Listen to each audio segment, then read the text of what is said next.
रात्री बरोबर 3 वाजता घरातील सर्व 50 घड्याळं एकाच वेळी थांबली. का? हे विज्ञानाचं कोडं होतं की कोणत्या अदृश्य शक्तीचा खेळ? पण जेव्हा सत्य समोर आलं तेव्हा डॉक्टरांचेही पाय थरथर कापू लागले. असं नेमकं काय घडलं होतं त्या रात्री? मित्रांनो, कथा पूर्ण पहा, उत्तर आपोआप तुम्हाला मिळेल. रात्रीचे बरोबर 3 वाजले होते. सदानंदच्या बंगल्यात शांतता होती. पण ही शांतता सामान्य नव्हती. ती अशी होती जशी एखाद्या स्मशानात असते. सदानंदला घड्याळांचा नाद होता. नाद नाही, आसक्ती.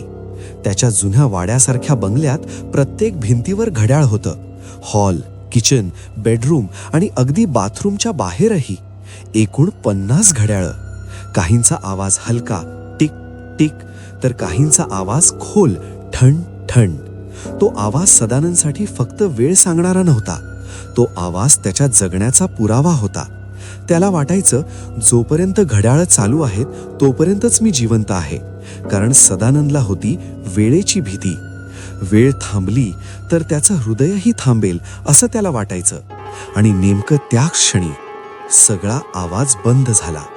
50 घड्याळांचे लंबक एकाच वेळी स्थिर झाले. सदानंदच्या अंगावर घाम फुटला. त्याने टॉर्च लावली. समोरचं जुनं लाकडी घड्याळ 3. तो धावत हॉलमध्ये गेला. तिथेही 3. बेडरूम, किचन, बाथरूम बाहेर सगळीकडे एकच वेळ 3. घड्याळाचा आवाज आता ऐकू येत नव्हता. ऐकू येत होता तर फक्त त्याचा स्वतःचा श्वास, धडधडणारा, घाबरलेला. त्याने मनगटावरचं घड्याळ पाहिलं. तेही हलत नव्हतं. मोबाईल काढला. स्क्रीन काळी. हे कसं शक्य आहे? तो स्वतःशीच पुटपुटला. खिडकी बाहेर पाहिलं. झाडं, पानं, वारा सगळं थांबलेलं.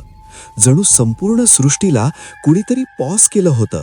त्याला डॉक्टरांचे शब्द आठवले. डॉक्टर अद्वैत म्हणायचे, सदानंद, तू वेळेचा गुलाम झालायस. वेळ थांबली ना तर तूच थांबशील. तो आरशासमोर उभा राहिला. तो हलत होता, पण आरशातलं प्रतिबिंब हलत नव्हतं. तो घाबरून मागे सरकला. हे खरं नाही, हे खरं नाही, तो पुटपुटत होता. 10 वर्षांपूर्वी रात्रीचे बरोबर 3 वाजले होते. त्याच्या पत्नीचा अपघात झाला होता. दवाखान्यातलं घड्याळ त्या क्षणी बंद पडलं होतं. तेव्हापासून बंद घड्याळ म्हणजे मृत्यू हा विचार त्याच्या मेंदूत कोरला गेला होता. तो आता वेड्यासारखा धावू लागला. एक एक घड्याळ ओढत, चावी देत, पण एकही सुरू होत नव्हतं. 50 भिंती, 50 घड्याळं आणि एकच वेळ 3. हॉलमध्ये त्याला एक सावली दिसली. कोण आहे तिथे? तो ओरडला. उत्तर नाही. पण मग एक आवाज, त्याच्या पत्नीचा, सदानंद, आता वेळ संपली आहे, थांब. त्याच्या छातीत दुखायला लागला. हाच शेवट, तो पुटपुटला. तो जमिनीवर कोसळला. डोळे मिटण्याआधी त्याला दिसले 50 स्थिर घड्याळ. आणि अचानक ट्रिंग ट्रिंग ट्रिंग, तो धचकमोठला. समोर डॉक्टर अद्वैत बसले होते. तो एका वेगळ्याच रूममध्ये होता, बंगल्यासारखीच हुबेहूब. हाताला सेन्सर्स. शांत हो सदानंद, तू जिवंत आहेस. सदानंद गोंधळला. पण घड्याळ 3 वाजता. डॉक्टरांनी पडदा बाजूला केला. तू एका सायकोलॉजिकल सिम्युलेशन मध्ये होतास. 50 घड्याळं आम्ही रिमोट आणि मॅग्नेटिक फील्डने थांबवली होती. मला मारण्यासाठी? सदानंदाचा आवाज थरथरला. नाही, डॉक्टर गंभीर झाले. तुला वाचवण्यासाठी. वेळ थांबली तरी आयुष्य थांबत नाही हे तुझ्या मनाला दाखवणं गरजेचं होतं. सदानंद बाहेर आला. पहाटेचे 5 वाजले होते. पक्षी किलबिलत होते. त्याने घड्याळ काढून फेकलं, कारण आता त्याला वेळेची नाही तर जगण्याची गरज होती. पण त्याने शेवटचा प्रश्न विचारला, डॉक्टर, मग बागेतल्या सनडाईलची सावली 3 वरच का होती? डॉक्टरांचा चेहरा फिकट पडला.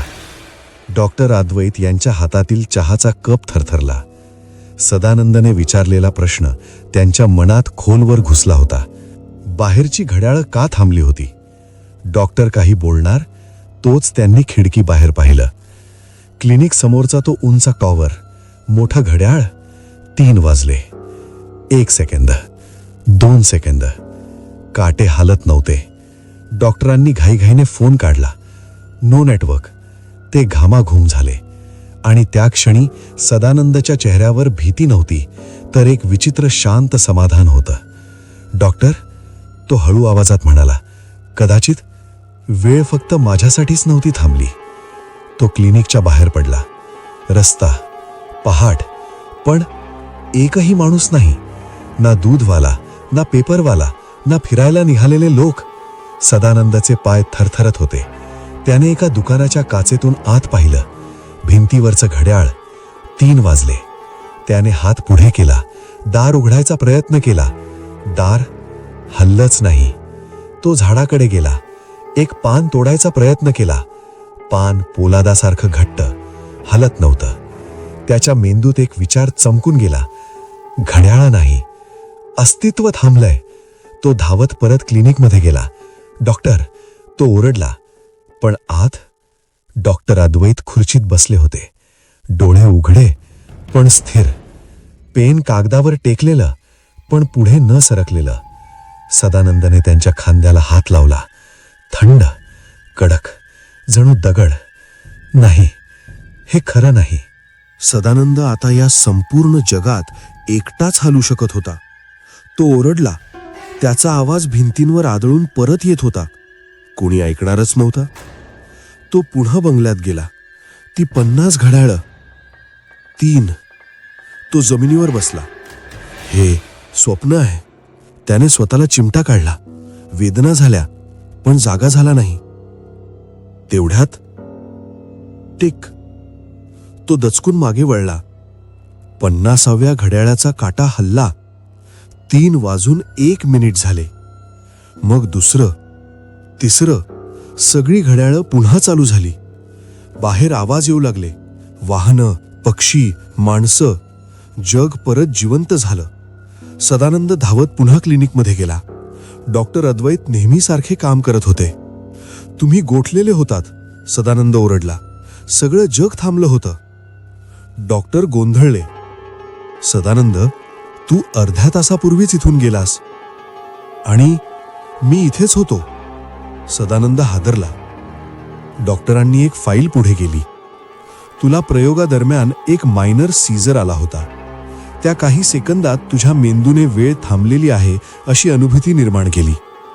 हे सगळं तुझ्या मनाचा खेळ आहे. सदानंद शांत झाला. कदाचित तो खरंच आजारी होता. सदानंद गाडीत बसला. रेडिओ सुरू केला. आरजे म्हणत होता, आज पहाटे बरोबर 3 वाजता संपूर्ण शहरात 60 सेकंदांसाठी वीज आणि डिजिटल यंत्रणा ठप्प झाली होती. सदानंदच्या अंगावर काटा आला. तो घरी पोहोचला. घड्याळ मोजू लागला. 1, 10, 25, 49, 50. सगळी बरोबर. सदानंदला कपाटात एक 51वं जुनं घड्याळ सापडलं. तेच घड्याळ जे त्याच्या पत्नीच्या अपघातापासून गेली 10 वर्ष बंद होतं. पण आज त्याचे काटे 3 वाजून 1 मिनिटावर होते. सदानंद घाबरून डॉक्टरांकडे धावला. डॉक्टर शांतपणे म्हणाले, सदानंद, ते 51वं घड्याळ मी नाही चालवलं. ते तुझ्या अंतर्मनानं चालवलंय. गेल्या 10 वर्षांपासून तू त्या अपघाताच्या भीतीत, म्हणजेच 3 वाजता चडकून पडलास. आज जेव्हा तू मृत्यूच्या भीतीला सामोरं गेलास, तेव्हा तुझ्या मनानं तो अडथळा पार केला. आणि म्हणूनच सदानंद, तुझा काळ आता खऱ्या अर्थानं सुरू झाला आहे. मित्रांनो, आपणही असेच अडकलेलो असतो, स्वतःच्या भीतीत किंवा जुन्या आठवणीत.